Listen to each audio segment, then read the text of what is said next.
बिस्मिल्लाहिर्रहमानिर्रहीम। अस्सलामु अलैकुम। इंफो टीवी में खुश आमदीद। आज 14 जनवरी 2023 बरोज़ हफ्ता 21 जुमादी सानी बमताबिक 1444 हिजरी सऊदी अरब की ताज़ा तरीन खबरों के साथ मैं हूँ वसीम। सऊदी अरब की हर लम्हा बदलती हुई सूरत हाल, बदलते हुए कानून और ताज़ा तरीन खबरों के लिए इंफो टीवी को सब्सक्राइब करके घंटी का निशान दबाइए। और इसके अलावा आज का न्यूज़ बुलेटिन मुकम्मल देखिए। शुरू करते हैं पहली खबर के साथ। गैर कानूनी गैर मुल्कियों को ट्रांसपोर्ट की सहूलत देने पर सऊदी शहरी गिरफ्तार कर लिया गया। सऊदी अरब के बाहा रीजन में कलवा कमिश्नरी की पुलिस ने 7 दरअंदाजों को सफ़र की सहूलत देने के इल्ज़ाम में मुकामी शहरी को गिरफ्तार किया है। सरकारी खबर एजेंसी एसपी के मुताबिक मुकामी शहरी 5 एथोपियन और 2 यमनी दरअंदाजों को अपनी गाड़ी से सफ़र की सहूलत फराहम कर रहा था। कलवा पुलिस ने मुकामी शहरी समेत दरअंदाजों को कानूनी कार्रवाई के बाद मुतलका इदारे के हवाले कर दिया। बाहा पुलिस के तर्जुमान ने कहा, जो शख्स भी सरहदी दरअंदाजी में आसानी फ्राहम करेगा, दरअंदाजों को सफ़र की सहूलत, रहाइश का बंदोबस्त या रोज़गार समेत किसी भी किस्म का कोई ताउन देगा, उसे 15 साल कैद और 10 लाख रियाल जुर्माने की सज़ा होगी। ट्रांसपोर्ट और रहाइश में इस्तेमाल होने वाला मकान और गाड़ी भी जब्त कर ली जाएगी और तशहीर भी की जाएगी। मस्जिद हरम में 5 लाख से ज़्यादा लोगों ने नमाज जुमा अदा की। सऊदी अरब में मक्का मुकर्रमा में 13 जनवरी को 5 लाख से ज़्यादा लोगों ने नमाज जुमा अदा की है। कोरोना की जो वबा है उससे पहले जैसा माहौल फिर बहाल हो गया।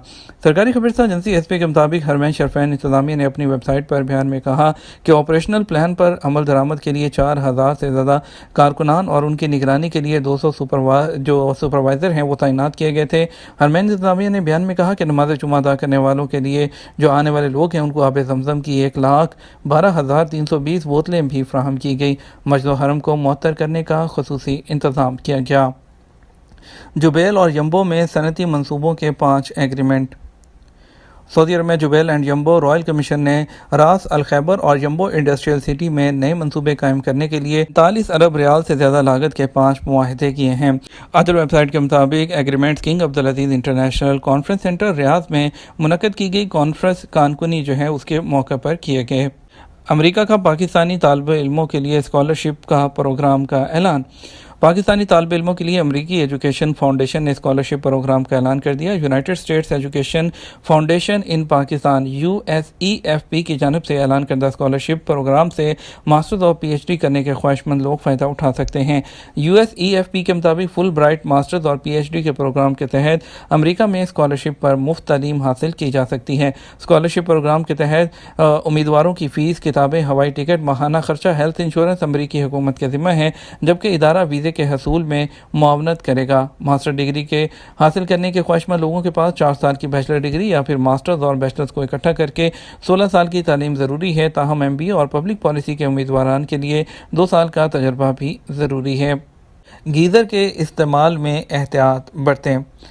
सऊदी महकमा शहरी दफा का कहना है कि मौसम सरमा में बिजली का गीज़र इस्तेमाल करने से पहले एहतियाती तदाबीर पर सख्ती से अमल किया जाए। गीज़र के थर्मोस्टेट को 70 डिग्री से ज़्यादा पर सेट ना करें। अखबार 24 के मुताबिक महकमा शहरी दफा की जानिब से मौसम सरमा में पानी गर्म करने वाले बिजली का गीज़र इस्तेमाल करने के हवाले से कहा है कि गीज़र के सेफ्टी वाले जो सेफ्टी वॉल है उसकी बाकायदगी से देखभाल की जाए। सेफ्टी वॉल ख़राब होने की सूरत में उसे तब्दील करना भी ज़रूरी है। और इसके अलावा उनका मज़ीद कहना था कि मौसम सरमा में आम तौर पर हर घर में पानी गर्म करने के लिए गीज़र का इस्तेमाल लाजमी किया जाता है। ताहम एहतियात का तकाजा है कि मुकर्रर हदायत पर अमल करें ताकि एक्सीडेंट से महफूज रहा जा सके। जारी हदायत में मज़ीद कहा गया कि अगर गीज़र में पानी की सप्लाई रुकी हुई हो तो इस सूरत में उसका इलेक्ट्रिक कनेक्शन बंद करना ज़रूरी है। खाली गीज़र को न चलाया जाए। गीज़र के पाइप की जांच किसी एक्सपर्ट से कराई जाए। अगर गीज़र से निकलने वाला पानी जंग आलूद हो तो बेहतर है कि जब तक पानी साफ़ ना हो जाए गीज़र इस्तेमाल ना किया जाए। अगर गीज़र में जंग ज़्यादा लग चुका है या उसमें पानी लीक हो रहा हो तो उसे दुरुस्त कराया जाए। दुरुस्त कराने के काबिल ना होने की सूरत में लीक होने वाला गीज़र हरगिज़ इस्तेमाल ना किया जाए। इस दफ़ा आने वाले हाजियों को कौन कौन सी सहूलतें दी जाएंगी।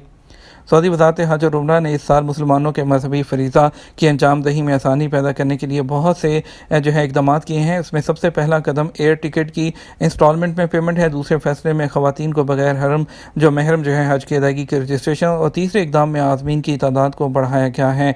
इन फैसलों में सबसे नुमायाँ फैसला वो है जिससे ख़वातीन को ख़ास तौर पर फ़ायदा हुआ। ख़वातीन को बगैर कुछ शराइत के महरम के बगैर हज या उम्रा पर जाने की छूट दी गई है। इससे फैसले से ख़वातीन के लिए हज और उम्रा के लिए जाना आसान हो गया। سعودی عرب نے اعلان کیا ہے کہ اس سال مسلمانوں کو عازمین حج کی تعداد اور عمر کی پابندی کے بغیر حج کرنے کی اجازت دے گا۔ محمد بن سلمان کے منصوبے کا مقصد عمرہ اور حج کی صلاحیت کو سالانہ 30 ملین تک بڑھانا ہے اور آپریشن کے ذریعے 2030 تک $13.32 بلین کی آمدنی حاصل کرنا ہے۔ حج سے متعلق سعودی عرب کی جانب سے جاری کیے گئے فیصلوں میں سالانہ 30 ملین عازمین حج تک پہنچنے کے لیے عازمین کی تعداد میں اضافہ کیا گیا ہے اور اسی فیصلے کے تحت عازمین کی کم سے کم اور زیادہ سے زیادہ عمر کی حد کو بھی ختم کر دیا گیا ہے۔ وزارت حج اور عمرہ نے آئندہ حج سیزن 1444 ہجری میں حاجیوں کی ٹرانسپورٹ جو کمپنیاں ہیں اس میں ایئر لائن سیٹ جو ہے ریزرویشن کی رقم جزوی ادائیگی کے لیے ایک نیا فیچر متعارف کروایا ہے۔ تاہم وزارت نے اس فیصلے کو منسوخ کرتے ہوئے اگلے ماہ رجب کی 4 تاریخ سے شروع ہونے والی حج فیس کی دوسری قسط کی ادائیگی کی آخری تاریخ اگلے ماہ رجب کی 7ویں تاریخ تک بڑھانے کا عندیہ دیا ہے۔ تیسری قسط کی ادائیگی کی آخری تاریخ کے حوالے سے اس موجودہ سال کے شوال کے مہینے کی 10ویں تاریخ تک بڑھایا جائے گا اور اس کے علاوہ ٹکٹ ری فنڈ کرنے کی جو سہولت دی گئی ہے کچھ حالات میں وزارت حج اور عمرہ کی رجسٹریشن کے بعد مخصوص حالات کچھ ایسی پرابلمز آ جاتی ہیں تو آپ حج کی کینسلیشن کر سکتے ہیں، اور جیسے کہ اگر کوئی کسی کی موت واقع ہو جاتی ہے، معذوری ہے، ہاسپٹل ایڈمٹ ہونا پڑتا ہے، ایکسیڈنٹ کورونا سے متاثر ہو جاتا ہے تو اس کے بعد ایئر ٹکٹ کو بھی منسوخ کیا جا سکے گا اور اس کا پروف دینا ہوگا، ریزن دینا ہوگی۔ طریقہ کار کے درست ہونے کے لیے ضروری ہے کہ پہلے ابشر پلیٹ فارم سے حج پرمٹ کو کینسل کر دیا جائے، پھر وزارت کی ویب سائٹ یا نسک کے ذریعے ریزرویشن کو منسوخ کیا جائے۔ آن لائن انسلٹ کرنے پر 1 سال تک قید اور 5 لاکھ ریال تک کا جرمانہ ہو سکتا ہے۔ اخبار 24 کے مطابق وکیل نوال الدوسری نے سوشل میڈیا پلیٹ فارم کے ذریعے انسلٹ کرنے والوں کو خبردار کیا ہے، اس بات کی تصدیق کی ہے کہ یہ ایک سائبر کرائم میں آتا ہے جس کی سزا 1 سال تک قید ہے اور 5 لاکھ ریال تک کا جرمانہ ہے۔ وکیل الدوسری نے وضاحت کی ہے کہ آن لائن انسلٹ جو ہے اس کا مطلب کسی ایسے شخص کے کسی لفظ یا فکرے سے کسی کو مخاطب کرنا جس کے اس کی عزت نفس مجروح ہوتی ہو، یا اس طرح سے بیان کرنا جس سے اس کی تذلیل ہو یا اس کی ساکھ متاثر ہوتی ہو۔ انہوں نے جو ہے اس کا اظہار ایک بیان میں کیا اخبار 24 کے مطابق کہ جو انسلٹ ہے اس کا رجحان سوشل میڈیا کے ذریعے بڑے پیمانے پر پھیل چکا ہے، کیونکہ کوئی بھی کسی کو بھی سوشل میڈیا پر کچھ بھی لکھ کر جو ہے وہ کامنٹ کر دیتا ہے، تو اس میں جو ہے بتایا گیا ہے کہ یہ ایک سائبر کرائم کی کیٹیگری میں آتا ہے۔ اگر اس سے کسی کی انسلٹ ہوتی ہے تو اس پر آپ کو جو ہے 5 لاکھ ریال جرمانہ اور 1 سال تک کی جو ہے وہ قید ہو سکتی ہے، یا دونوں میں سے ایک بھی ہو سکتا ہے۔ گیم چینجر ایمریٹس کی ٹوکیو کے لیے پروازیں بحال۔ ایمریٹس ایئر لائن 2 اپریل سے ٹوکیو کے جو ہے ہونیڈا ایئرپورٹ کے لیے اپنی سروسز دوبارہ شروع کر رہی ہے۔ عرب نیوز نے UAE کی سرکاری نیوز ایجنسی وام جو ہے اس کے حوالے سے بتایا ہے کہ ایمریٹس کی جدید بوئنگ 777 میں سے ایک کے ذریعے آپریٹ کیے جانے والے گیم چینجر طیارے کی پرواز EK312 دبئی سے 7:50 پر روانہ ہوگی اور 10:35 پر ہونیڈا ایئرپورٹ پہنچ جائے گی۔ کسٹم اتھارٹی کی کارروائی 81 کلو گرام چرس اسمگل کرنے کی کوشش کو ناکام بنا دیا گیا۔ محکمہ کسٹم اور ٹیکس اتھارٹی کی ٹیموں نے بڑی مقدار میں چرس اسمگل کرنے کی کوشش کو ناکام بناتے ہوئے اسمگلر کو گرفتار کر لیا۔ چرس گاڑی کی چھت میں چھپا کر لائی جا رہی تھی۔ سعودی خبرستان ایجنسی SP کے مطابق کسٹم اہلکاروں نے الودیع چیک پوسٹ پر لائی جانے والی ایک گاڑی کی تلاشی لی تو اس کی چھت میں بنائے گئے خصوصی خانوں کا انکشاف ہوا۔ کسٹم اہلکاروں نے گاڑی کی چھت کھولی جہاں بڑی مقدار میں چرس چھپائی گئی تھی۔ ضبط کی جانے والی چرس 81.3 کلو گرام تھی جسے انتہائی مہارت سے گاڑی کی چھت میں چھپایا گیا تھا۔ گورنر حدود شمالیہ نے بولی ووڈ رفح کا سنگ بنیاد رکھ دیا۔ گورنر حدود شمالیہ شہزادہ فیصل بن خالد بن سلطان نے لینا رفح روڈ پر رفح بولی ووڈ منصوبے کا سنگ بنیاد رکھا۔ سعودی خبرستان ایجنسی SP کے مطابق رفح بولی ووڈ 20,000 مربع میٹر کے رقبے پر قائم ہوگا۔ اس کا افتتاح آئندہ سال 2024 کے وسط میں کیا جائے گا۔ اس پر لاگت کا تخمینہ 10 ملین ریال کے آس پاس ہے۔ بات کریں گے آج کے ریال کے ریٹ کے بارے میں، آپ کو بتائیں گے سعودی عرب کے مختلف ٹرانزیکشن سینٹرز پر ریال کا ریٹ آج پاکستان کے لیے فوری بینک دے رہا ہے 59.38 STC پے دے رہا ہے 60 روپے، تحویل اراضی دے رہا ہے 59.90 ویسٹرن یونین دے رہا ہے 60.18 منی گرام دے رہا ہے 60.41 ٹیلی منی دے رہا ہے 59.95۔